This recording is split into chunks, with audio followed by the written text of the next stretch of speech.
Hello dear friends, welcome to an academy. An അക്കാഡമിയിലേക്ക് ഏവർക്കും ഹാർദമായ സ്വാഗതം. Track all Kerala exams വിത്ത് us. എല്ലാ കേരള എക്സാംസും അൺ അക്കാഡമിയുടെ സഹായത്തോടു കൂടി നിങ്ങൾക്ക് വളരെ സിമ്പിൾ ആയിട്ട് ക്രാക്ക് ചെയ്യാനായിട്ട് സാധിക്കുന്നു. Top educators, quality content, great learning materials ഇതെല്ലാം തന്നെ അൺ അക്കാഡമി പ്രൊവൈഡ് ചെയ്യുന്നുണ്ട്. എനിക്കറിയാം നിങ്ങൾ KS എക്സാമിനേഷന്റെ ലാസ്റ്റ് മിനിറ്റ് പ്രിപ്പറേഷനിലാണെന്ന് നന്നായിട്ട് അറിയാം. So KS examination exam model എങ്ങനെയായിരിക്കും എന്നതാണ് നമ്മൾ ഇന്ന് ഇവിടെ ഡിസ്കസ് ചെയ്യാനായിട്ട് പോകുന്നത്. എങ്ങനത്തെ എക്സാമിനേഷൻ ക്വസ്റ്റ്യൻസ് എങ്ങനെ നിങ്ങൾക്ക് പ്രതീക്ഷിക്കാം, ആ ക്വസ്റ്റ്യൻ എങ്ങനെ സ്മാർട്ടായിട്ട് ആൻസർ ചെയ്യാം എന്നുള്ളതിനുള്ള നിങ്ങൾക്കുള്ള സൊല്യൂഷൻ ആണ് ഇപ്പോൾ ഇതിലൂടെ ഞാൻ നിങ്ങൾക്ക് തരാനായിട്ട് പോകുന്നത്. ലെറ്റ്സ് ക്രാക്ക് കേരള എക്സാം എന്ന അൺ അക്കാഡമിയുടെ യൂട്യൂബ് ചാനലിലേക്ക് ഏവർക്കും ഹാർദവമായ സ്വാഗതം. ക്രാക്ക് കേരള PSC വിത്ത് ഇന്ത്യസ് ലാർജസ്റ്റ് ലേണിംഗ് പ്ലാറ്റ്ഫോം, ഇന്ത്യയിലെ ഏറ്റവും വലിയ ഓൺലൈൻ ലേണിംഗ് പ്ലാറ്റ്ഫോം ആയ അൺ അക്കാഡമിയിലേക്ക് ഏവർക്കും സ്വാഗതം. അൺ അക്കാഡമിയുടെ സഹായത്തോടുകൂടി നിങ്ങൾക്ക് കേരളത്തിലെ എല്ലാ എക്സാമിനേഷൻസും വളരെ സിമ്പിൾ ആയിട്ട് ക്രാക്ക് ചെയ്യാനായിട്ട് സാധിക്കുന്നുണ്ട്. പ്ലസ് സബ്സ്ക്രിപ്ഷൻ എടുക്കുന്നത് വഴി അൺ അക്കാഡമി പ്ലാറ്റ്ഫോമിലെ എല്ലാ ലൈവ് ആൻഡ് റെക്കോർഡഡ് വീഡിയോസ് നിങ്ങൾക്ക് അൺലിമിറ്റഡ് ആയിട്ട് ആക്സസ് ചെയ്യാനുള്ള അവസരം അൺ അക്കാഡമി പ്രൊവൈഡ് ചെയ്യുന്നുണ്ട്.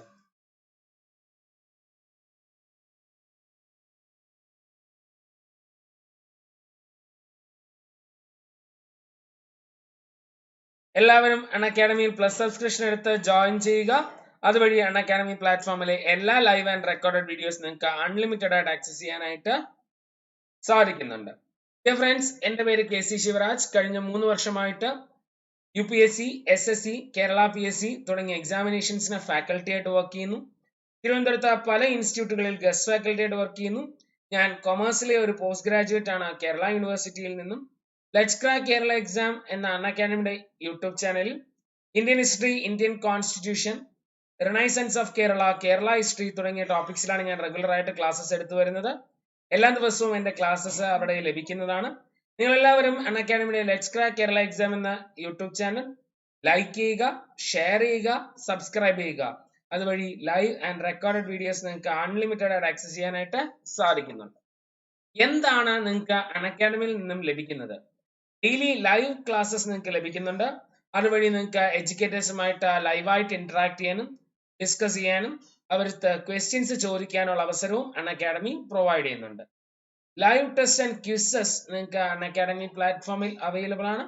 അതുവഴി നിങ്ങൾക്ക് നിങ്ങളുടെ പ്രിപ്പറേഷൻ ഏത് ലെവലിൽ നിൽക്കുന്നു എന്ന് മനസ്സിലാക്കുവാനായിട്ട് സാധിക്കുന്നുണ്ട്. എക്സാം സിലബസ് ബേസ് ചെയ്തിട്ടുള്ള സ്ട്രക്ചേർഡ് കോഴ്സസും അൺ അക്കാഡമി പ്ലാറ്റ്ഫോമിൽ നിങ്ങൾക്ക് ലഭിക്കുന്നുണ്ട്. ഒരു സിംഗിൾ സബ്സ്ക്രിപ്ഷൻ എടുക്കുന്നത് വഴി 24/7 അൺ അക്കാഡമി പ്ലാറ്റ്ഫോമിലേക്ക് ആക്സസ് ആണ് നിങ്ങൾക്ക് ലഭിക്കുന്നത്. അൺലിമിറ്റഡ് നമ്പർ ഓഫ് ടൈംസ് നിങ്ങൾക്ക് അൺ അക്കാഡമി ആക്സസ് ചെയ്യാനും അൺ അക്കാഡമിയിലെ വീഡിയോസ് ആക്സസ് ചെയ്യാനായിട്ട് നിങ്ങൾക്ക് സാധിക്കുന്നുണ്ട്. എല്ലാ ദിവസവും അൺ അക്കാഡമി പ്ലാറ്റ്ഫോമിൽ ഫ്രീ ലൈവ് ക്ലാസ്സസ് അവൈലബിൾ ആണ്. ഇത് ലഭിക്കുവാനായിട്ട് നിങ്ങൾ ചെയ്യേണ്ടത് ഈ വീഡിയോയുടെ ഡിസ്ക്രിപ്ഷനിൽ അൺ അക്കാഡമി ലേണിംഗ് ആപ്പ് ഡൗൺലോഡ് ചെയ്യാനായിട്ടുള്ള ലിങ്ക് അവൈലബിൾ ആണ്. അതിൽ ക്ലിക്ക് ചെയ്യുക, അൺ അക്കാഡമി ലേണിംഗ് ആപ്പ് ഡൗൺലോഡ് ചെയ്യുക. അതിനുശേഷം നിങ്ങൾ ലോഗിൻ ചെയ്ത് എക്സാം ഗോൾ സെലക്ട് ചെയ്യുകയാണെങ്കിൽ ആ എക്സാമിനേഷനുമായിട്ട് ബന്ധപ്പെട്ടുള്ള എല്ലാ ലൈവ് ആൻഡ് റെക്കോർഡഡ് വീഡിയോസ് നിങ്ങൾക്ക് ആക്സസ് ചെയ്യാനായിട്ട് സാധിക്കുന്നുണ്ട്. ഇന്ത്യയിലെ തന്നെ കേരള PSCക്ക് വേണ്ടിയിട്ടുള്ള ടോപ്പ് എഡ്യൂക്കേറ്റേഴ്സ് ആണ് അൺ അക്കാഡമി പ്ലാറ്റ്ഫോമിൽ ക്ലാസ്സസ് എടുക്കുവാനായിട്ടുള്ളത്. ഞങ്ങൾ എല്ലാവരുമാണ് നിങ്ങൾക്ക് കേരള PSC അഥവാ ഗവൺമെന്റ് സർവീസ് എന്ന് പറയുന്ന സ്വപ്നം യാഥാർത്ഥ്യമാക്കുവാനായിട്ട് സഹായിക്കുന്നത്. ഈ ടോപ്പ് ഫാക്കൽറ്റീസ് അറേഞ്ച് ചെയ്തിട്ടുള്ള പ്ലസ് ബാച്ച് കോഴ്സസും നിങ്ങൾക്ക് അൺ അക്കാഡമി പ്ലാറ്റ്ഫോമിൽ ലഭിക്കുന്നുണ്ട്. പ്ലസ് ബാച്ച് കോഴ്സിന്റെ സഹായത്തോടുകൂടി നിങ്ങൾക്ക് നിങ്ങളുടെ പ്രിപ്പറേഷൻ കോംപ്രിഹെൻസീവ് ആയിട്ട് മുന്നോട്ട് കൊണ്ടുപോകുവാനും സിലബസ് കോംപ്രിഹെൻസീവ് ആയിട്ട് കവർ ചെയ്യാനും സാധിക്കുന്നുണ്ട്. അൺ അക്കാഡമി ഫോളോ ചെയ്യുന്നത് ഒരു കോംപ്രിഹെൻസീവ് സിലബസ് ആണ്. Syllabus and preparation, quantitative aptitude, language എന്നിങ്ങനെ 3 രീതിയിലാണ് അൺ അക്കാഡമി ഒരു എക്സാമിനേഷനെ അപ്രോച്ച് ചെയ്യുന്നത്. അതുകൊണ്ട് തന്നെ വളരെ സിമ്പിൾ ആയിട്ട് എക്സാമിനേഷൻ കവർ ചെയ്യാനും അതുപോലെ തന്നെ സിമ്പിൾ ആയിട്ട് എക്സാമിനേഷൻ കവർ ചെയ്യാനായിട്ടുള്ള അവസരം അൺ അക്കാഡമി പ്രൊവൈഡ് ചെയ്യുന്നുണ്ട്. മോക്ക് ടെസ്റ്റിന്റെയും ഫ്രീ ടെസ്റ്റിന്റെയും സഹായത്തോടു കൂടി നിങ്ങൾക്ക് നിങ്ങളുടെ പ്രിപ്പറേഷൻ എവിടെ നിൽക്കുന്നു എന്ന് ട്രാക്ക് ചെയ്യാനും അത് മനസ്സിലാക്കുവാനായിട്ടുള്ള അവസരവും മോക്ക് ടെസ്റ്റിലൂടെയും ഫ്രീ ടെസ്റ്റിലൂടെയും നിങ്ങൾക്ക് ലഭിക്കുന്നുമുണ്ട്. എന്താണ് അൺ അക്കാഡമിയിൽ ജോയിൻ ചെയ്താൽ നിങ്ങൾക്ക് ലഭിക്കുന്ന അഡ്വാൻറ്റേജസ്? ഒന്നാമതായിട്ട് schedule that works for you. നിങ്ങൾക്ക് അനുയോജ്യമാവുന്ന രീതിയിലുള്ള ഷെഡ്യൂൾ അൺ അക്കാഡമി പ്ലാറ്റ്ഫോമിൽ അവൈലബിൾ ആണ്. 24/7 ആക്സസ് ഉള്ളത് കൊണ്ട് തന്നെ നിങ്ങൾക്ക് നിങ്ങളുടെ കൺവീനിയൻസ് അനുസരിച്ച് അൺഅക്കാഡമിയിലെ ക്ലാസ്സസ് അറേഞ്ച് ചെയ്യാനായിട്ട് സാധിക്കുന്നുണ്ട്. No language barriers. അൺഅക്കാഡമി പ്ലാറ്റ്ഫോമിൽ ഒരു തരത്തിലുള്ള ലാംഗ്വേജ് ബാരിയേഴ്സ് നിങ്ങൾക്ക് വരുന്നില്ല. ഏതാണ്ട് 15ഓളം റീജിയണൽ ലാംഗ്വേജസിൽ ക്ലാസ്സസ് ഹാൻഡിൽ ചെയ്യാനായിട്ട് അൺഅക്കാഡമിയിൽ എഡ്യൂക്കേറ്റേഴ്സ് അവൈലബിൾ ആണ്. Learn any time anywhere. നിങ്ങൾക്ക് ഏത് സമയത്തും ഏത് സ്ഥലത്തിനും അൺഅക്കാഡമി ആക്സസ് ചെയ്യാനും അൺഅക്കാഡമിയിലെ ക്ലാസ്സസ് ആക്സസ് ചെയ്യാനുള്ള അവസരവും അൺഅക്കാഡമി പ്രൊവൈഡ് ചെയ്യുന്നുണ്ട്. നിങ്ങൾക്ക് ക്ലാസ്സസ് എല്ലാം തന്നെ ഡൗൺലോഡ് ചെയ്ത് വെച്ച് ആക്സസ് ചെയ്യാനായിട്ടും സാധിക്കുന്നു. Interact with your educators. നിങ്ങൾക്ക് നിങ്ങളുടെ എഡ്യൂക്കേറ്റേഴ്സുമായിട്ട് ലൈവായിട്ട് ഇന്ററാക്ട് ചെയ്യാനും ഡിസ്കസ് ചെയ്യാനും അവരുടെ ക്വസ്റ്റ്യൻസ് ചോദിക്കാനുള്ള അവസരവും അൺഅക്കാഡമി പ്രൊവൈഡ് ചെയ്യുന്നുണ്ട്. അതുവഴി എഡ്യൂക്കേറ്റേഴ്സുമായിട്ട് നല്ലൊരു റാപ്പോ ക്രിയേറ്റ് ചെയ്തെടുക്കാനായിട്ട് സാധിക്കുന്നു. Get your doubts cleared. ക്ലാസ്സസുമായിട്ട് ബന്ധപ്പെട്ട് നിങ്ങൾക്ക് എന്തെങ്കിലും ഡൗട്ട്സ് ഉണ്ടെങ്കിൽ ഏതെങ്കിലും പോർഷൻസുമായിട്ട് ബന്ധപ്പെട്ട് നിങ്ങൾക്ക് ഡൗട്ട്സ് ഉണ്ടെങ്കിൽ എഡ്യൂക്കേറ്റേഴ്സിന്റെ അടുത്ത് ലൈവായിട്ട് ചോദിക്കാനായിട്ട് സാധിക്കുന്നുണ്ട്. അവർ ഉടനെ തന്നെ അതിനെല്ലാം റിപ്ലൈ നൽകുന്നതുമാണ്. Answer live polls. ക്ലാസ്സസിനിടയ്ക്ക് എഡ്യൂക്കേറ്റേഴ്സ് കണ്ടക്ട് ചെയ്യുന്ന ലൈവ് പോൾസിൽ നിങ്ങൾക്ക് പാർട്ടിസിപ്പേറ്റ് ചെയ്യാനായിട്ട് സാധിക്കുന്നുണ്ട്. അതുവഴി പ്രിപ്പറേഷൻ ഏത് ലെവലിൽ നിൽക്കുന്നു എന്ന് മനസ്സിലാക്കുവാൻ സാധിക്കുന്നു. Live test and quizzes. Unacademy പ്ലാറ്റ്ഫോമിൽ live test and quizzes available ആണ്. അതുവഴി നിങ്ങൾക്ക് നിങ്ങളുടെ പ്രിപ്പറേഷൻ അനലൈസ് ചെയ്യാനും ട്രാക്ക് ചെയ്യാനായിട്ടും സാധിക്കുന്നു. Detailed report and analysis. Unacademy പ്ലാറ്റ്ഫോമിൽ detailed report and analysis available ആണ്. അതുവഴി നിങ്ങൾക്ക് നിങ്ങളുടെ സ്ട്രോങ് ഏരിയാസ് ഏതാണ്, വീക്ക് ഏരിയാസ് ഏതാണ്, ഏതൊക്കെ ഏരിയാസിലാണ് ഇംപ്രൂവ്മെന്റ് വരുത്തേണ്ടത് എന്നതെല്ലാം തന്നെ മനസ്സിലാക്കുവാനായിട്ട് സാധിക്കുന്നു. PDFs and learning materials. Exam പ്രിപ്പറേഷനെ എല്ലാ സ്റ്റേജസിലും ഹെൽപ്പ് ചെയ്യുന്ന എല്ലാ തരത്തിലുമുള്ള PDFസും ലേണിംഗ് മെറ്റീരിയൽസും എല്ലാം തന്നെ അൺഅക്കാഡമി പ്രൊവൈഡ് ചെയ്യുന്നുണ്ട്. ഈ PDFസിന്റെയും ലേണിംഗ് മെറ്റീരിയൽസിന്റെയും സഹായത്തോടെ നിങ്ങൾക്ക് എക്സാമിനേഷനിൽ ഒരു ബെറ്റർ എഡ്ജ് ലഭിക്കുവാനായിട്ട് ഇത് വളരെ സഹായകമാണ്. ഈ പറയുന്ന അഡ്വാൻറ്റേജസ് എല്ലാം നിങ്ങൾക്ക് ലഭിക്കണമെങ്കിൽ നിങ്ങൾ അൺഅക്കാഡമിയിലെ കേരള PSC സബ്സ്ക്രിപ്ഷൻ എടുത്ത് ജോയിൻ ചെയ്യണം. അൺഅക്കാഡമിയിൽ കേരള PSC സബ്സ്ക്രിപ്ഷൻ 1 month മുതൽ 24 months വരെ അവൈലബിൾ ആണ്. 1 monthന് 1700 rupees-ഉം 24 monthsന് 13,600-ഉമാണ്. ഈ ഭീമമായ തുക കണ്ട് നിങ്ങൾ ആരും തന്നെ പേടിക്കേണ്ട ആവശ്യമില്ല. നിങ്ങൾ അൺഅക്കാഡമിയിൽ സബ്സ്ക്രിപ്ഷൻ എടുക്കുമ്പോൾ SIVAKC ശിവ KC എന്ന പ്രൊമോ കോഡ് സബ്സ്ക്രിപ്ഷൻ എടുക്കുമ്പോൾ ഉപയോഗിക്കുകയാണെങ്കിൽ നിങ്ങൾക്ക് ഇൻസ്റ്റന്റ്ലി അൺഅക്കാഡമി 10% ഡിസ്കൗണ്ട് പ്രൊവൈഡ് ചെയ്യുന്നുണ്ട്. അതുവഴി 6 monthsന്റെ കോഴ്സ് ആണെങ്കിൽ നിങ്ങൾക്ക് അതിൽ 765 rupees-ഉം 12 monthsന്റെ കോഴ്സ് ആണെങ്കിൽ നിങ്ങൾക്ക് അതിൽ 935 rupees-ഉം ഇനി 24 monthsന്റെ കോഴ്സ് ആണെങ്കിൽ നിങ്ങൾക്ക് അതിൽ 1360-ഉം ഡിസ്കൗണ്ട് ആയിട്ട് ലഭിക്കുന്നു. ഈ ഓപ്പർച്യൂണിറ്റി ആരും തന്നെ പാഴാക്കാതിരിക്കുക. അൺഅക്കാഡമി സബ്സ്ക്രിപ്ഷൻ എടുത്ത് ജോയിൻ ചെയ്യുമ്പോൾ SIVAKC എന്ന പ്രൊമോ കോഡ് ഉപയോഗിച്ച് തന്നെ സബ്സ്ക്രിപ്ഷൻ എടുക്കുക. നിങ്ങൾക്ക് 10% ഡിസ്കൗണ്ട് അൺഅക്കാഡമിയിൽ നിന്ന് അവൈൽ ചെയ്യാനായിട്ട് സാധിക്കുന്നു. നമ്മൾ ഇന്ന് ചർച്ച ചെയ്യാൻ പോകുന്ന KS എക്സാമിനേഷന്റെ എക്സാം മോഡൽ എന്തായിരിക്കും, എങ്ങനത്തെ ക്വസ്റ്റ്യൻസ് ആണ് നമ്മൾ പ്രതീക്ഷിക്കേണ്ടത്, എന്താണ് PSC നമ്മളിൽ നിന്നും പ്രതീക്ഷിക്കുന്നത്, ഇതെല്ലാമാണ് നമ്മൾ ഇന്ന് ചർച്ച ചെയ്യാനായിട്ട് പോകുന്നത്. കുറെ കാലത്തെ കാത്തിരിപ്പിന് ശേഷമാണ് KS എക്സാമിനേഷൻ എന്ന് പറയുന്നത് യാഥാർത്ഥ്യമായി വന്നിരിക്കുന്നത്. നിങ്ങൾക്ക് നിങ്ങളുടെ മെയിൻസ് എക്സാമിനേഷൻ കയ്യെത്തും ദൂരത്ത് മെയിൻസ് എക്സാമിനേഷൻ എത്തിക്കഴിഞ്ഞു. അപ്പോൾ എക്സാമിനേഷൻ മോഡലിനെ പറ്റി ചെറിയൊരു അവയർനെസ്സിൽ വരാൻ വേണ്ടിയിട്ടാണ് ഞാനിപ്പോൾ എത്തിയിരിക്കുന്നത്. എന്തൊക്കെയാണ് നിങ്ങൾ മനസ്സിൽ ഓർത്തു വെക്കേണ്ട കാര്യം? ഒന്നാമതായിട്ട് ഈ KS മെയിൻസ് എക്സാമിനേഷൻ വഴി PSC ഉദ്ദേശിക്കുന്നത് നിങ്ങളുടെ നോളജ് ടെസ്റ്റ് ചെയ്യാനും നിങ്ങളുടെ analytical skill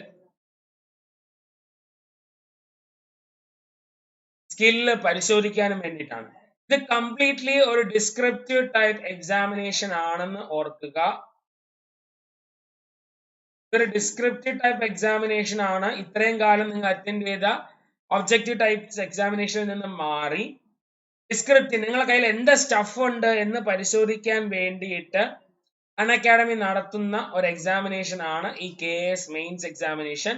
full of descriptive ആണ്. നിങ്ങൾ അനലിറ്റിക്കൽ ആയിട്ട് എങ്ങനെ ഒരു ക്വസ്റ്റിനെ അപ്രോച്ച് ചെയ്യുന്നു, ഒരു ടോപ്പിക്കിനെ നിങ്ങൾ എങ്ങനെ അനലിറ്റിക്കൽ മോഡലിൽ അപ്രോച്ച് ചെയ്യുന്നു എന്നതാണ് ഇവിടെ പരിശോധിക്കാനായിട്ട് പോകുന്നത്. UPSC mains examination model questions ആണ് പ്രതീക്ഷിക്കാൻ സാധിക്കുന്നത്. KSന്റെ പ്രിലിംസ് എക്സാമിനേഷനിൽ നമ്മുടെ പ്രഡിക്ഷൻ പോലെ തന്നെ KS പ്രിലിംസ് വന്നത് ഏതാണ്ട് UPSC പ്രിലിംസുമായിട്ട് ബന്ധപ്പെട്ട് തന്നെയായിരുന്നു.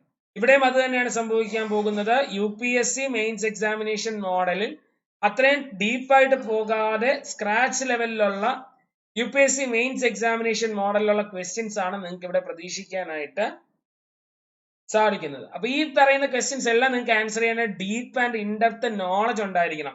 സ്ക്രാച്ച് ലെവൽ നോളജിന് ഉപരി ഒരു അനലിറ്റിക്കൽ നോളജ്, ടോപ്പിക്കിനെ പറ്റിയുള്ള നല്ല ഗ്രാഹ്യമായ ഒരു അടിത്തറ ബേസ് ഉണ്ടെങ്കിൽ മാത്രമാണ് നിങ്ങൾക്ക് ഈ മെയിൻസ് എക്സാമിനേഷനിൽ ക്വസ്റ്റ്യൻസ് ആൻസർ ചെയ്യാനായിട്ട് സാധിക്കുകയുള്ളൂ. പിന്നെ ഇവിടെ ശ്രദ്ധിക്കേണ്ട ഒരു കാര്യം, അഞ്ചാമതായിട്ട് നമ്മൾ ശ്രദ്ധിക്കേണ്ട ഒരു കാര്യം, ഇവിടെ ടൈം മാനേജ്മെന്റ് വളരെ പ്രാധാന്യം അർഹിക്കുന്നതാണ്. അതായത് കുറെ അധികം ക്വസ്റ്റ്യൻസ് ഉണ്ടാവുമ്പോൾ അതിൽ നിന്നും എങ്ങനെയാണ് നമ്മൾ ടൈം അലോട്ട് ചെയ്ത് ടൈം ലിമിറ്റിനകത്ത് എങ്ങനെ നിങ്ങൾക്ക് ആൻസർ ചെയ്യാനായിട്ട് സാധിക്കുന്നു. നിങ്ങളിപ്പോൾ ഒരു ഷോർട്ട് ക്വസ്റ്റ്യൻ നിങ്ങൾ ഒരു 5 മിനിറ്റിൽ കൂടുതൽ എടുക്കുകയാണെങ്കിൽ നിങ്ങൾ absolutely out of the game ആണ്. അവിടെ നിങ്ങൾ ഗെയിമിന് ഔട്ടായി പോയി കഴിഞ്ഞു അപ്പൊ തന്നെ. അപ്പൊ ടൈം ബൗണ്ട് ആയിട്ട് ക്വസ്റ്റ്യൻസ് അറ്റൻഡ് ചെയ്യാനായിട്ട് ശ്രമിക്കുക.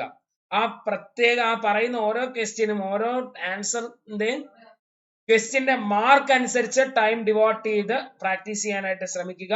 അത് കൃത്യമായിട്ട് ചെയ്യാനായിട്ട് ശ്രമിക്കുക.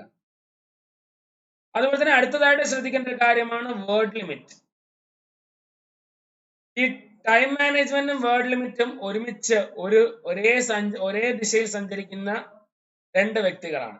അതായത് നിങ്ങൾ വേർഡ് ലിമിറ്റിനകത്ത് ടൈം ബൗണ്ട് ആയിട്ട് എഴുതുകയും വേണം, വേർഡ് ലിമിറ്റും കറക്റ്റ് ആയിട്ട് ആ ഒരു വേർഡ് ലിമിറ്റിനകത്ത് നിർത്തുന്ന രീതിയിലുള്ള ആൻസറിങ് ആണ് ആവശ്യം. നിങ്ങൾക്ക് അറിയാവുന്ന എല്ലാ കാര്യവും ആൻസർ ചെയ്യുന്നതിനെക്കാട്ടിലും സ്മാർട്ടായ രീതിയിൽ ആൻസർ ചെയ്യുക. എന്താണോ ക്വസ്റ്റ്യൻ അവിടെ ഡിമാൻഡ് ചെയ്യുന്നത്, ആ ഡിമാൻഡ് ചെയ്യുന്ന കാര്യം ആൻസർ ചെയ്യാൻ കഴിയുന്നുണ്ടോ, അല്ലെങ്കിൽ ആ രീതിയിൽ വേണം ആൻസർ ചെയ്യാനായിട്ട്. അല്ല നിങ്ങളെ കയ്യിൽ എന്തുണ്ട് എന്നല്ല PSC ഇവിടെ ടെസ്റ്റ് ചെയ്യുന്നത്. ആൻസറിനോട് നിങ്ങൾ എങ്ങനെ, ക്വസ്റ്റ്യനോട് നിങ്ങൾ എങ്ങനെയാണ് ആൻസർ ചെയ്യുന്നത്, ടു ദ പോയിന്റ് ആയിരിക്കണം എപ്പോഴും ക്വസ്റ്റ്യൻ എന്ന് പറയുന്നത്. അപ്പോൾ നോളജ് ടെസ്റ്റ് ചെയ്യാൻ വേണ്ടിയിട്ടാണ് ആദ്യമായിട്ടും നിങ്ങളെ അനലിറ്റിക്കൽ സ്കില്ല് ഇവിടെ പരിശോധിക്കുന്നുണ്ട്. നിങ്ങൾക്ക് എങ്ങനെയാണ് ഒരു ക്വസ്റ്റ്യൻ അനലൈസ് ചെയ്ത് പല പെർസ്പെക്റ്റീവിൽ, അതായത് പൊളിറ്റിക്കൽ പെർസ്പെക്റ്റീവിലായാലും ലീഗൽ പെർസ്പെക്റ്റീവിലായാലും ശരി, ഇക്കണോമിക് പെർസ്പെക്റ്റീവിലായാലും ശരി, അല്ലെങ്കിൽ സയന്റിഫിക് പെർസ്പെക്റ്റീവ്. ഇപ്പൊ നമുക്ക് ജസ്റ്റ് ഫോർ എക്സാമ്പിൾ കോവിഡ് എങ്ങനെയാണ് ഇന്ത്യൻ സാമ്പത്തിക അവസ്ഥയെ അഫക്ട് ചെയ്തത്, affect of COVID-19 in Indian economy.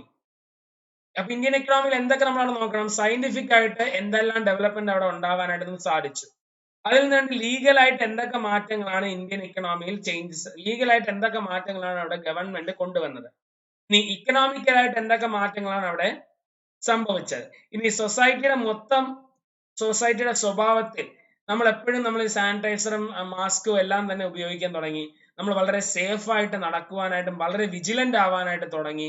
Scientific നോക്കുകയാണെങ്കിൽ റിസർച്ച് വളരെ എക്സ്റ്റെൻസീവ് രീതിയിലുള്ള റിസർച്ചുകളാണ് ഇന്ത്യയിൽ ഇത് കർബ് ചെയ്യാൻ വേണ്ടിയിട്ട് ക്യാരി ഔട്ട് ചെയ്തത്. ഇനി എക്കണോമി പരമായിട്ട് നോക്കുകയാണെങ്കിൽ എല്ലാ ഇക്കണോമിയും തകർന്നടിയുകയാണ് ചെയ്തത്.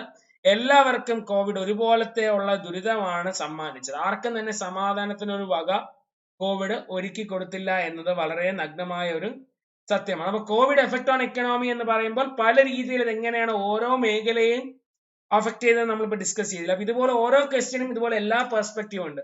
നമ്മളത് അനലൈസ് ചെയ്യാൻ നമുക്ക് മനസ്സിലാക്കാനായിട്ട് സാധിക്കും എന്താണ് എന്നുള്ളത്. സോ ഡിസ്ക്രിപ്റ്റീവ് എക്സാമിനേഷനിൽ നിങ്ങളെ മാർക്ക് തീരുമാനിക്കാൻ പോകുന്നത് നിങ്ങൾ എങ്ങനെ ആ എക്സാമിനേഷനിൽ നിങ്ങൾ ആൻസർ പ്രസന്റ് ചെയ്യുന്നു. Presentation is the main factor.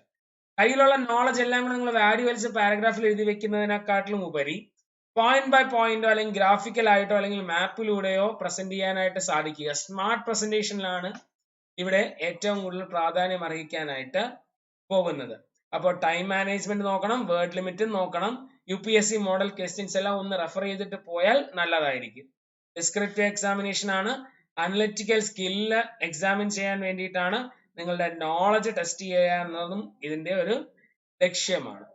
ഇനി അടുത്തായിട്ട് എങ്ങനെയാണ് എക്സാം മോഡൽ, നമുക്കിപ്പോ കിട്ടിയിരിക്കുന്ന അറിവ് വെച്ച് രാജസ്ഥാൻ മോഡലിലായിരിക്കും എന്നാണ് നമുക്ക് അറിയാൻ സാധിച്ചിട്ടുള്ളത്. രാജസ്ഥാൻ മോഡലിൽ 2 മാർക്ക് ക്വസ്റ്റ്യൻ ഉണ്ട്, 5 മാർക്ക് ക്വസ്റ്റ്യൻ ഉണ്ട്, 10 മാർക്ക് ക്വസ്റ്റ്യൻ ഉണ്ട്. ഈ 2 മാർക്ക് ക്വസ്റ്റ്യനുകളെല്ലാം തന്നെ എപ്പോഴും ഡയറക്റ്റ് ക്വസ്റ്റ്യൻ ആയിരിക്കും. ഇതെല്ലാം തന്നെ ഡയറക്റ്റ് ക്വസ്റ്റ്യൻ ആണ്. ഇതെല്ലാം നമുക്ക് എന്ത് ചെയ്യാൻ പറ്റും, ഡയറക്റ്റ് ആയിട്ട് ആൻസർ കണ്ടുപിടിക്കാനായിട്ട് സാധിക്കുന്നു. ഡയറക്റ്റ് എന്ന് പറയുമ്പോൾ ടു ദ ക്വസ്റ്റ്യന് വേണ്ടി തന്നെ നമുക്ക് ആൻസർ ചെയ്യാനായിട്ടുള്ള അവസരം ഇവിടെയെല്ലാം നമുക്ക് ലഭിക്കുന്നതായിരിക്കും.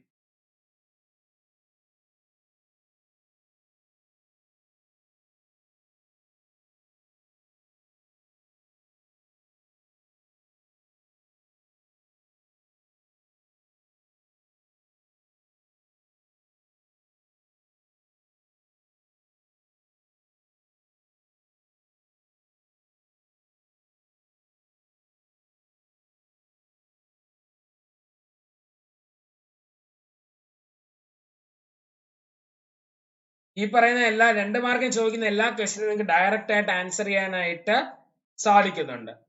5 മാർക്കിന് എന്ന് പറയുമ്പോൾ ചെറിയ രീതിയിലുള്ള അനലിറ്റിക്കൽ പ്ലസ് ഡയറക്റ്റ് ഒരു മിക്സ്ചർ ആയിരിക്കും അവിടെ വരുന്നത്. ഡയറക്റ്റ് ആൻഡ് അനലിറ്റിക്കൽ സ്കില്ല് ഉപയോഗിക്കേണ്ടി വരും. 10 മാർക്കിന്റെ ക്വസ്റ്റ്യൻ പക്ക അനലിറ്റിക്കൽ ആണ്. പക്ക അനലിറ്റിക്കൽ ക്വസ്റ്റ്യൻസ് ആണ് 10 മാർക്ക് വരുന്നത്. 2 മാർക്കിന്റെ ക്വസ്റ്റ്യൻ നിങ്ങൾ ആൻസർ ചെയ്യേണ്ടത് 20 മുതൽ 25 വേർഡ്സ് ആണ് നിങ്ങൾക്ക് ആൻസർ ചെയ്യാനായിട്ട് അതിനകത്ത് ആൻസർ ചെയ്യുന്നതായിരിക്കും. 10% ഇതിലെല്ലാത്തിലും 10% നിങ്ങൾക്ക് എന്ത് ചെയ്യാം, എറേഴ്സ് സംഭവിക്കുന്നതിൽ തെറ്റില്ല. പക്ഷെ ഐഡിയൽ എന്ന് പറയുന്നത് 20നും 25നും അകത്ത് ആൻസർ ചെയ്യാനായിട്ട്, വേർഡ്സിനകത്ത് ആൻസർ ചെയ്യാനായിട്ട് ശ്രമിക്കുക. ഇനി 5 മാർക്കിന്റെ ക്വസ്റ്റ്യൻ ആണെങ്കിൽ അവിടെ നിങ്ങൾ ആൻസർ ചെയ്യേണ്ടത് 50 മുതൽ 60 വേർഡ് ലിമിറ്റിനകത്താണ്. 50 to 60 ആണ് അവിടുത്തെ വേർഡ് ലിമിറ്റ്. ഇനി 5 മാർക്കിന്റെ ക്വസ്റ്റ്യൻ ആണ് വരുന്നതെങ്കിൽ 10 മാർക്കിന്റെ ക്വസ്റ്റ്യൻ നിങ്ങൾ ആൻസർ ചെയ്യേണ്ടത് 100 to 110 ആയിരിക്കണം അവിടെ വേർഡ് ലിമിറ്റ് എന്ന് പറയുന്നത്. സോ ഈ വേർഡ് ലിമിറ്റ് ഒന്നും തന്നെ ക്വസ്റ്റ്യൻ പേപ്പർ ഉണ്ടാവണമെന്നില്ല. പക്ഷെ ഈ ഒരു വേർഡ് ലിമിറ്റ് മനസ്സിൽ സെറ്റ് ചെയ്യുക. 2 മാർക്കിന് 20 മുതൽ 25 വേർഡ്സിനകത്ത് നിർത്തുക. അപ്പൊ ഇത് 2 മാർക്കിന് വരാൻ സാധ്യതയുള്ള ക്വസ്റ്റ്യൻ എവിടെ, what is Jallian Walabagh massacre, അത് 2 മാർക്കിന് ചോദിക്കാൻ സാധ്യതയുള്ള ക്വസ്റ്റ്യൻ ആണ്. അടുത്തായിട്ട് 5 മാർക്കിന് ചോദിക്കാൻ സാധ്യതയുള്ളത് what is the impact of new economic policy in Indian economy, അതൊരു 5 മാർക്കിന് ചോദിക്കാം. അല്ലെങ്കിൽ what are the components of new economic policy, അതൊരു 5 മാർക്കിനുള്ള ക്വസ്റ്റ്യൻ ആണ്. 10 മാർക്കിന് ചോദിക്കാൻ സാധ്യതയുള്ളത് what is the role of Mahatma Gandhi in Indian freedom movement, kindly examine what is the effect if Gandhiji without kindly examine the presence of Indian national movement without Mahatma Gandhi. ഇത് 10 മാർക്കിന് ചോദിക്കാൻ സാധ്യതയുള്ള ക്വസ്റ്റ്യൻ ആണ്. നിങ്ങൾ അനലൈറ്റിക്കൽ ആയിട്ട് തന്നെ ആൻസർ ചെയ്യേണ്ടതായിട്ട് വരുന്നു. അപ്പോൾ 2 മാർക്കിന്റെ ക്വസ്റ്റ്യൻ 20 മുതൽ 25 വേർഡ്സ് വരെ, 5 മാർക്കിന്റെ ക്വസ്റ്റ്യൻ 50 മുതൽ 60 വേർഡ്സ് വരെ, 10 മാർക്കിന്റെ ക്വസ്റ്റ്യൻ 100 മുതൽ 110 വേർഡ്സ് വരെ. ഇനി എടുക്കാവുന്ന ടൈം, 2 മാർക്കിന്റെ ക്വസ്റ്റ്യൻ നിങ്ങൾ ആൻസർ ചെയ്യേണ്ടത് 2 മുതൽ 3 മിനിറ്റിനകത്ത് നിങ്ങൾ എന്ത് ചെയ്തിട്ടുണ്ടാവണം, 2 മാർക്കിന്റെ ക്വസ്റ്റ്യൻ ആൻസർ ചെയ്തിട്ടുണ്ടാവണം. 5 മാർക്കിന്റെ ക്വസ്റ്റ്യൻ ആണെങ്കിൽ നിങ്ങൾ മാക്സിമം നിങ്ങൾക്ക് എടുക്കാൻ സാധിക്കുന്നത് 5 മുതൽ 6 മിനിറ്റ് മാത്രമാണ് 5 മാർക്കിന്റെ ക്വസ്റ്റ്യനിൽ നിങ്ങൾക്ക് ലഭിക്കുക. ഈ സമയം കൊണ്ട് നിങ്ങൾ അനലൈസ് ചെയ്ത് നിങ്ങളെ പോയിന്റ്സ് കളക്ട് ചെയ്ത് ആൻസർ ചെയ്ത് കംപ്ലീറ്റ് ചെയ്തിട്ടുണ്ടാവണം 5 മുതൽ 6 മിനിറ്റിന് അകത്ത്. 10 മാർക്കിന്റെ ക്വസ്റ്റ്യൻ ആണെങ്കിൽ നിങ്ങൾക്ക് 10 മുതൽ 12 മിനിറ്റ് വരെ എടുക്കുവാനായിട്ട് സാധിക്കുന്നുണ്ട്. അപ്പോൾ 10 മിനിറ്റിനകത്ത് ആൻസർ നിങ്ങൾ പോയിന്റ് പോണ്ടർ ചെയ്ത് നിങ്ങൾ ആൻസർ എഴുതിയിട്ട് ഉണ്ടാവണം. ഈ ടൈം ലിമിറ്റ് സ്ട്രിക്റ്റ് ആയിട്ട് ഫോളോ ചെയ്ത് പോവുക. ക്വസ്റ്റ്യൻ ആൻസറിന്റെ ഓർഡർ, ഒന്നെങ്കിൽ ക്വസ്റ്റ്യൻ പേപ്പറിലുള്ള ഓർഡർ ഫോളോ ചെയ്യുക, അല്ലെങ്കിൽ നിങ്ങൾക്ക് അറിയാവുന്ന ക്വസ്റ്റ്യൻ, പെട്ടെന്ന് ആൻസർ ചെയ്യാൻ പറ്റുന്ന ക്വസ്റ്റ്യൻ, ടൈം സേവ് ചെയ്യാൻ സാധിക്കുന്ന ക്വസ്റ്റ്യൻ ആദ്യം ആൻസർ ചെയ്ത് പോവുക. എന്നിട്ട് മറ്റു ക്വസ്റ്റ്യൻ മാർക്ക് ചെയ്ത് വെച്ച് സെക്കൻഡ് റൗണ്ടിൽ നിങ്ങൾ മിസ് ചെയ്ത ക്വസ്റ്റ്യൻസ് എല്ലാം അറ്റൻഡ് ചെയ്താലും നിങ്ങൾക്ക് ടൈം സേവ് ചെയ്യാനായിട്ട് സാധിക്കുന്നു. അപ്പൊ 2, 5, 10 ഇങ്ങനത്തെ ആണ് ക്വസ്റ്റ്യൻ മോഡൽ നമുക്ക് പ്രതീക്ഷിക്കാൻ സാധിക്കുക. UPSC മോഡലിലുള്ളതും ആണ്. ഒരു നല്ലൊരു ആൻസറിൽ എന്തൊക്കെ ഉണ്ടാവണം? ഒന്നാമതായിട്ട് നമ്മുടെ ആൻസറിന്, എല്ലാ ആൻസറിനും എന്തുണ്ടാവണം, ഒരു നല്ലൊരു ഇൻട്രൊഡക്ഷൻ ഉണ്ടാവണം. ഇൻട്രൊഡക്ഷനിൽ നിങ്ങൾക്ക് സ്റ്റാറ്റിസ്റ്റിക്കൽ ഡേറ്റ ഉപയോഗിക്കാം. അതുപോലെ തന്നെ നിങ്ങൾക്ക് ഏതെങ്കിലും റിപ്പോർട്ടുകൾ ഉപയോഗിക്കാം. ഏതെങ്കിലും കൊട്ടേഷൻസ് നിങ്ങൾക്ക് കോട്ട് ചെയ്യാനായിട്ട് സാധിക്കും. അല്ലെങ്കിൽ വേർഡ്സ് നിങ്ങൾക്ക് കോട്ട് ചെയ്യാം. അങ്ങനെ ഇൻട്രൊഡക്ഷൻ മാക്സിമം ഇംപ്രസീവ് ആക്കുവാനായിട്ട് ശ്രമിക്കുക. അടുത്തായിട്ട് നിങ്ങൾക്ക് അതിൽ വേണ്ടത് ബോഡിയാണ്. ബോഡി നിങ്ങൾക്ക് എന്ത് ചെയ്യാം, സബ് ഹെഡിങ്സ് വയ്ക്കാം. പ്രസന്റേഷൻ സ്റ്റൈൽസിലൂടെ എല്ലാം തന്നെ ബോഡിയെ നിങ്ങൾക്ക് എന്ത് ചെയ്യാൻ പറ്റും, വ്യത്യസ്തമാക്കുവാനായിട്ട് സാധിക്കുന്നുണ്ട്. മൂന്നാമതായിട്ട് വേണ്ടത് നല്ലൊരു കൺക്ലൂഷൻ ആണ്. കൺക്ലൂഷനിൽ നിങ്ങൾ പറയേണ്ടത് എന്തായിരിക്കണം, വേ ഫോർവേഡ്, ഫ്യൂച്ചർ എങ്ങനെയായിരിക്കണം. നിങ്ങൾക്ക് എന്തെങ്കിലും സജഷൻസ് പറയാനുണ്ടെങ്കിൽ അത് നിങ്ങൾ കൺക്ലൂഷനിൽ പറയാവുന്നതാണ്. അപ്പോൾ നല്ലൊരു ആൻസർ എന്ന് പറയുമ്പോൾ അതിന് ഇൻട്രൊഡക്ഷൻ വേണം, അതിന്റെ ബോഡി വേണം, പിന്നെ ഒരു കൺക്ലൂഷൻ വേണം. ഇത്രയും ഉണ്ടെങ്കിൽ നമുക്ക് അതിനെ വെൽ ബിൽറ്റ് ആൻസർ എന്നറിയാൻ നമുക്ക് പറയാനായിട്ട് സാധിക്കുന്നു. അത് ഒരു സ്കോറിംഗ് ആൻസറായി മാറുകയും ചെയ്യും. ഇൻട്രൊഡക്ഷനും ബോഡിയും കൺക്ലൂഷനും എല്ലാം ഉണ്ടെങ്കിൽ അത് നിങ്ങൾക്ക് തീർച്ചയായിട്ടും സ്കോർ നിങ്ങൾക്ക് എത്തിക്കുന്ന ഒരു ആൻസർ ആയിരിക്കും അത്. ഇനി എന്തൊക്കെയാണ് ആൻസർ റൈറ്റിംഗിൽ നിങ്ങൾ ശ്രദ്ധിച്ചിരിക്കേണ്ടത്? ഒന്നാമതായിട്ട് ക്വസ്റ്റ്യൻ കൈ കിട്ടിയാൽ ക്വസ്റ്റ്യൻ 2 പ്രാവശ്യം വിശദമായിട്ടിരുന്ന് വായിക്കുക. എന്താണ് അതിൽ അവർ ഉദ്ദേശിക്കുന്നത് എന്നുള്ള അന്തസത്ത മനസ്സിലാക്കുക. അടുത്തതായിട്ട് സിലബസിലെ ഏത് പോർഷനുമായിട്ടാണ് അത് ചോദിച്ചിരിക്കുന്നത് എന്നുള്ള സിലബസുമായിട്ട് അത് എന്ത് ചെയ്യുക, ലിങ്ക് ചെയ്യുക. മൂന്നാമതായിട്ട് അതിലുള്ള കീവേഡ് എന്താണ് എന്നുള്ളത് മനസ്സിലാക്കി ആ കീവേഡ് ഫൈൻഡ് ഔട്ട് ചെയ്ത് അതിനനുസരിച്ച് നിങ്ങൾ എന്ത് ചെയ്യുക, ചിന്തിച്ചു തുടങ്ങുക. അതിനുശേഷം നിങ്ങൾ ബ്രെയിൻ സ്റ്റോമിംഗ് നടത്തുക. ഏതൊക്കെ പോയിന്റ്സ് നമുക്ക് ഉൾപ്പെടുത്താം, ഏതൊക്കെ മേഖലയിലൂടെ നമുക്ക് ഇതിന് അഫക്റ്റ് ഉണ്ടാവും എന്നുള്ള രീതിയിൽ ഒരു ബ്രെയിൻ സ്റ്റോമിംഗ് നടത്തി പോയിന്റ്സ് കണ്ടുപിടിക്കുക. എന്തൊക്കെ പോയിന്റ്സ് ആണ് ഇവിടെ ഞാൻ ഉൾപ്പെടുത്തേണ്ടത് ഈ ഒരു ആൻസറിന് വേണ്ടിയിട്ട്. അതിനുശേഷം ഈ നമ്മൾ കളക്ട് ചെയ്ത പോയിന്റ്സ് എല്ലാം എന്ത് ചെയ്യണം, സ്ട്രക്ചർ ചെയ്യണം. ഏതൊക്കെയാണ് ആദ്യം വരേണ്ടത്, ഏതൊക്കെയാണ് രണ്ടാമത് വരേണ്ടത്, ഏതൊക്കെയാണ് അവസാനം വരേണ്ടത്. അങ്ങനെ കളക്ട് ചെയ്ത പോയിന്റ്സ് എല്ലാം തന്നെ സ്ട്രക്ചർ ചെയ്തതിന് ശേഷം നിങ്ങൾക്ക് എഴുതി തുടങ്ങാവുന്നതാണ്. അപ്പൊ ആദ്യമായിട്ട് ക്വസ്റ്റ്യൻ പേപ്പർ 2 പ്രാവശ്യം ആ ഒരു ക്വസ്റ്റ്യനെ അനലൈസ് ചെയ്ത് വായിക്കുക, മനസ്സിരുത്തി ക്ഷമയോടെ വായിക്കുക. അടുത്തായിട്ട് സിലബസിലെ ഏത് പോർഷനുമായിട്ടാണ് അത് ചോദിച്ചിരിക്കുന്നതെന്ന് മനസ്സിലാക്കി സിലബസുമായിട്ട് ലിങ്ക് ചെയ്യുക. എന്നിട്ട് അതിലെ കീവേഡ് ക്രിട്ടിക്കലി അനലൈസ് ആണോ, എക്സാമിനാണോ, എലൂസിഡേറ്റ് ആണോ എന്നുള്ളത് മനസ്സിലാക്കുക. എന്നിട്ട് അതനുസരിച്ച് ബ്രെയിൻ സ്റ്റോമിംഗ് നടത്തുക, പോയിന്റ്സ് കളക്ട് ചെയ്യുക. പോയിന്റ്സ് കളക്ട് ചെയ്തതിനു ശേഷം ആൻസറിനെ സ്ട്രക്ചർ ചെയ്യുക. എന്നിട്ട് ആൻസർ എഴുതുവാനായിട്ട് നിങ്ങൾക്ക് തുടങ്ങാവുന്നതാണ്. ഇത്രയുമാണ് ഒരു ആൻസർ റൈറ്റിംഗിൽ നിങ്ങൾ ശ്രദ്ധിച്ചിരിക്കേണ്ട കാര്യം. അപ്പോൾ ഇന്ന് നമ്മളിപ്പോൾ ഇവിടെ ചർച്ച ചെയ്തത് ഒരു എക്സാം മോഡൽ എങ്ങനെയായിരിക്കും, ആ എക്സാമിന് നിങ്ങൾ എങ്ങനെയാണ്, നിങ്ങളുടെ പ്രസന്റേഷൻ എങ്ങനെയായിരിക്കണം എന്നുള്ളത് നമ്മൾ ചർച്ച ചെയ്തു. നിങ്ങൾക്ക് എല്ലാവർക്കും എല്ലാവിധ ഭാവങ്ങളും നേരുന്നു. KS മെയിൻസ് എക്സാമിനേഷൻ നിങ്ങൾക്ക് എല്ലാവർക്കും ക്ലിയർ ചെയ്യാൻ സാധിക്കട്ടെ എന്ന് ആശംസിച്ചുകൊണ്ട് നിർത്തുന്നു. ലെറ്റ്സ് ക്രാക്ക് കേരള എക്സാം എന്ന യൂട്യൂബ് ചാനൽ ലൈക്ക് ചെയ്യുക, ഷെയർ ചെയ്യുക, സബ്സ്ക്രൈബ് ചെയ്യുക. ഞങ്ങളുടെ ടെലഗ്രാം ചാനൽ ജോയിൻ ചെയ്യുക. അതുവഴി ക്ലാസ്സിന്റെ ലേറ്റസ്റ്റ് അപ്ഡേറ്റ് നിങ്ങൾക്ക് ലഭിക്കുന്നതാണ്. അൺഅക്കാഡമിയിൽ ജോയിൻ ചെയ്യുമ്പോൾ നിങ്ങൾ ഉപയോഗിക്കുന്ന promo code SIVAKC Shiva KC എന്ന പ്രൊമോ കോഡ് യൂസ് ചെയ്യൂ. നിങ്ങൾക്ക് 10% ഡിസ്കൗണ്ട് ലഭിക്കുന്നതാണ്. ഒരിക്കൽ കൂടി നിങ്ങൾക്ക് എല്ലാവിധ ആശംസകളും ഭാവുകങ്ങളും നേർന്നുകൊണ്ട് നിർത്തുന്നു. Thank you very much. Signing off KC Shivraj from Unacademy.